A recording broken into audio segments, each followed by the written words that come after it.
Hello everyone, student corner চ্যানেলে সকলকে স্বাগত জানাই। আজকে নবম শ্রেণীর দ্বিতীয় পর্যায়ক্রমিক মূল্যায়ন ইতিহাসের কিছু গুরুত্বপূর্ণ প্রশ্ন নিয়ে আলোচনা করব। এবার পরীক্ষা হবে 40 নম্বর, সময় থাকবে 1 ঘন্টা 40 মিনিট।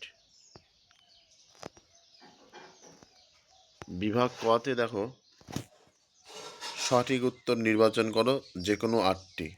প্রত্যেকটি প্রশ্নের মান 1 করে। প্রথমে ভিয়েনা সম্মেলনে অস্ট্রিয়ার প্রতিনিধি ছিলেন মেটারনিক। পরের প্রশ্ন, ইয়ং ইটালি দলের প্রতিষ্ঠাতা ছিলেন ম্যাথসিনি। পরের প্রশ্ন, অন্ধকারাচ্ছন্ন মহাদেশ বলা হতো আফ্রিকাকে। পরের প্রশ্ন দেখো, প্রথম বিশ্বযুদ্ধের সূচনায় কোন দেশটি যোগদান করেননি? ইংল্যান্ড। পরের প্রশ্ন, শিল্প বিপ্লব প্রথম সংঘটিত হয় ইংল্যান্ডে। পরের প্রশ্ন দেখো, এপ্রিল থিসিস রচনা করে লেনিন। পরের প্রশ্ন, শিল্প বিপ্লব কথাটিকে প্রথম ব্যবহার করে অগাস্তে ব্লাঙ্কি।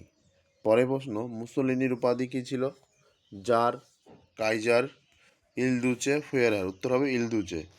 এবার বিভাগ কতে দেখো, 2 নম্বর দাগে নির্দেশ অনুসারে উত্তর দাও। প্রত্যেকটি উপবিভাগ থেকে অন্তত 2টি করে মোট 8টি প্রশ্নের উত্তর দাও। প্রথম প্রশ্ন, ভিয়েনা সম্মেলন কবে অনুষ্ঠিত হয়? 1815 খ্রিস্টাব্দে। পরের প্রশ্ন, আধুনিক রাশিয়ার জনক বলা হয় প্রথম পিটারকে। পরের প্রশ্ন, কে প্রথম রেল ইঞ্জিন আবিষ্কার করে? George Stephenson. এবার দেখো, সত্য মিথ্যা যাচাই করো। প্রথমে 1830 খ্রিস্টাব্দে জুলাই বিপ্লব হয়েছিল, সত্য। পরের প্রশ্ন, মেনসেভিক দলের নেতা ছিলেন লেনিন, মিথ্যা। পরের প্রশ্ন, কূটনীতির জাদুকর নামে পরিচিত ছিলেন মেটারনিক, উত্তর সত্য। এবার বিবৃতির সঙ্গে ব্যাখ্যা মেলাও।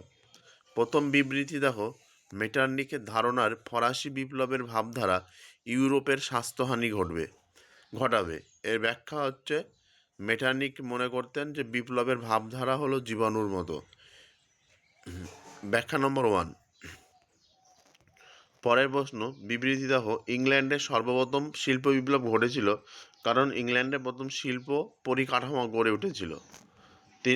পরের প্রশ্ন, লেনিন নতুন অর্থনৈতিক নীতি ঘোষণা করেন কারণ রাষ্ট্রের প্রতি জনগণের আস্থা ফিরে পেতে। ব্যাখ্যা নম্বর 3। এবার বিভাগ গতে দেখো, যে কোনো 4টে প্রশ্নের উত্তর দাও। প্রত্যেকটির মান 2 করে। প্রথম প্রশ্ন, দাস ক্যাপিটাল গ্রন্থটি কে কবে লেখেন? কার্ল মার্কস 1867 খ্রিস্টাব্দে। পরের প্রশ্ন, জোলভেরাইন কি? জোলভেরাইন হলো প্রাশিয়ার নেতৃত্বে প্রতিষ্ঠিত একটি শুল্ক সংঘ। জার্মান অর্থনীতিবিদ মাজেন এর উদ্যোগে 1819 খ্রিস্টাব্দে এটি প্রতিষ্ঠিত হয়। জার্মানির ঐক্য আন্দোলনে এর গুরুত্বপূর্ণ অবদান ছিল। পরের প্রশ্ন, ভূমিদাস মুক্তির আইন কে কবে স্বাক্ষর করেন? 1861 সালে জার দ্বিতীয় আলেকজান্ডার। পরের প্রশ্ন, ভিয়েনা সম্মেলনের 3টে নীতি কী কী? ন্যায্য অধিকার নীতি, শক্তির ভারসাম্য নীতি, ক্ষতিপূরণ নীতি। পরের প্রশ্ন, শিল্প বিপ্লব বলতে কী বোঝায়? শিল্প বিপ্লব হলো অষ্টাদশ শতকের দ্বিতীয়ার্ধে দৈহিক শ্রমের পরিবর্তে বৈজ্ঞানিক যন্ত্রপাতির সাহায্যে শিল্পক্ষেত্রে উৎপাদন বৃদ্ধি ও তার গুণগত মানের ক্ষেত্রে যে ব্যাপক উন্নতি হয় তাকেই সাধারণভাবে শিল্প বিপ্লব বলা হয়। এবার দেখো, যে কোনো 2টি প্রশ্নের উত্তর দাও। প্রত্যেকটির মান 4 করে। প্রথম প্রশ্ন, ভিয়েনা সম্মেলনের গৃহীত নীতিগুলি কী ছিল? উত্তর দেখো, নেপোলিয়নের পতনের পর ইউরোপীয় রাষ্ট্রগুলির পুনর্গঠন, সীমানার পুনর্বিন্যাস এবং শান্তি স্থাপনের উদ্দেশ্যে 1815 খ্রিস্টাব্দে 20 নভেম্বর অস্ট্রিয়ার রাজধানী ভিয়েনা নগরীতে এক সম্মেলন আয়োজন করা হয়, যা ভিয়েনা সম্মেলন নামে খ্যাত।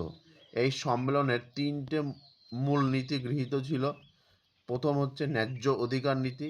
এই নীতির মূল উদ্দেশ্য ছিল ফরাসি বিপ্লবের পূর্বকার স্থিতিবস্থা বজায় রাখা। এই নীতি অনুসারে ফ্রান্সে বুর্ব রাজবংশ, হল্যান্ডে অরেঞ্জ রাজবংশ প্রভৃতি পুনরায় ক্ষমতায় অধিষ্ঠিত হয়েছিল। 2 নম্বর পয়েন্ট কি আছে? ক্ষতিপূরণ নীতি। ক্ষতিপূরণ নীতি অনুসারে নেপোলিয়নের বিরুদ্ধে যুদ্ধ ক্ষতিগ্রস্ত রাষ্ট্রগুলিকে নেপোলিয়নের সাম্রাজ্যের অংশ থেকে ক্ষতিপূরণ প্রদানের ব্যবস্থা করা হয়েছিল। এই নীতি অনুসারে ইংল্যান্ড, রাশিয়া, অস্ট্রিয়া, সুইডেন প্রভৃতি রাষ্ট্র লাভবান হয়েছিল। পরের পয়েন্ট দেখো, শক্তি সাম্য নীতি। এই নীতিটি শক্তির ক্ষেত্রে সমতা আনার জন্য রচিত হলেও এর মূল উদ্দেশ্য ছিল ফ্রান্সের সামরিক শক্তি ভেঙে তাকে দুর্বল করে দেওয়া, যাতে ফ্রান্সে ভবিষ্যতে শক্তিশালী হয়ে উঠতে না পারে। পরের প্রশ্ন দেখো, প্রথম বিশ্বযুদ্ধের প্রত্যক্ষ কারণ কি ছিল? দেখে নাও একবার ভালো করে। প্রথম বিশ্বযুদ্ধের প্রত্যক্ষ কারণ, ভেরি ভেরি ইম্পর্টেন্ট প্রশ্ন।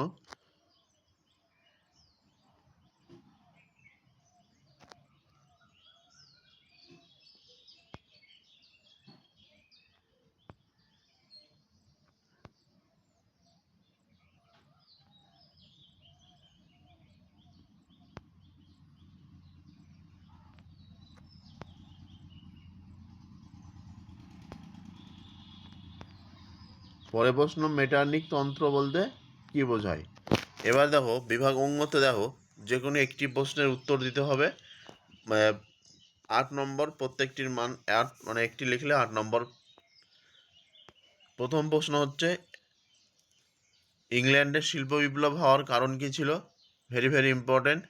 2 নম্বর হচ্ছে, জার্মানিতে নাৎসিবাদ শক্তির উত্থান কিভাবে হয়েছিল? 3 নম্বর হচ্ছে, বিসমার্কের নেতৃত্বে জার্মানি কিভাবে ঐক্যবদ্ধ হয়? যে প্রশ্নগুলো আলোচনা করলাম, এই প্রশ্নগুলি এখন থেকে রেডি করে, আশা করি এখান থেকে 100% কমন পেয়ে যাবে। আর ভিডিওটি ভালো লেগে থাকলে অবশ্যই লাইক কমেন্ট শেয়ার করবে। চ্যানেলে নতুন হয়ে থাকলে অবশ্যই চ্যানেলটি সাবস্ক্রাইব করবে। ধন্যবাদ।